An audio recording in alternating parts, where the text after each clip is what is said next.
My name is Anamaría Crowe Serrano. I'm Irish. My mother is Spanish and my father is Irish. That's why I have this combination name. Anamaría is obviously Spanish, many Anamarías in my family, and Serrano is my mother's surname. Crowe is my father's surname. I knew when I was quite young, about the age of 11, that I wanted to be a writer. And I think my whole life has been a journey in that direction of writing. I've been very fortunate that I've been able to have time to write and have the support of many family and friends. I've written mostly poetry. I've also translated. Because I grew up bilingually, I think I've always had a fascination with languages. And I've been a literary translator as well, which I think is very fortunate because I love it. So I'll talk to you a little bit about my book, In the Dark. It's published by Tourist Press, which is a small independent publisher in Dublin, where I live. And it's about a lot of things, but at the very center of this book, there is a man in hiding from the Spanish Civil War, where the book is set. He has deserted from the war and he's returned home to hide. If he's found, he would be killed. So this is based on the fact that men did hide during the Spanish Civil War. It was a very, very miserable, dangerous existence. Usually only their wives knew that they were in hiding, and they had to rely completely on these women to feed them, to get, provisions to them. A lot of them went blind because they lived in the dark, quite literally. Others killed themselves because the existence was too unbearable. So at the core of my novel is this secret, the man that is hiding under the stairs in the house. It's also a novel about the women. Of course, only one woman knows that he's hiding there and she's helping him, but there are many other characters in the novel, mostly women, who I wanted to draw attention to, because usually when we hear about war, it's about strategies and military operations.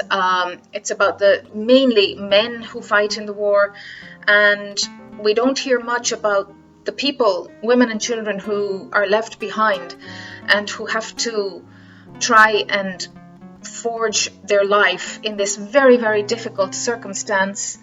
While usually wars are started by men, it's women who have to try and repair everything.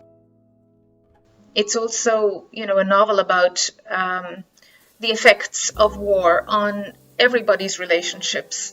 The man who is hiding at the center of the novel strangely has a connection with everybody else. They may not be aware of the fact that they have a connection with him, but there are connections, and he makes comment on this. It's also a novel about how little people know about what's going on, how we are duped by propaganda, by censorship, even though people turn to the media for information, even back in the Spanish Civil War. Now we're very used to the idea of maybe fake news, but that's been going on for a very long time, and it was happening also during the Spanish Civil War, so it was very difficult to have a sense of what was actually happening, even when people were living through this experience. The reason that I wrote the book is because my Spanish grandfather, whom I adored, he was a fantastic man. He spent a lot of time with me when I was a child, teaching me everything he could teach me about plants, which ones were poisonous to eat, which ones you would eat. He was always teaching us survival skills. He would tell me fantastic stories, which I think gave me a real love of literature, in fact.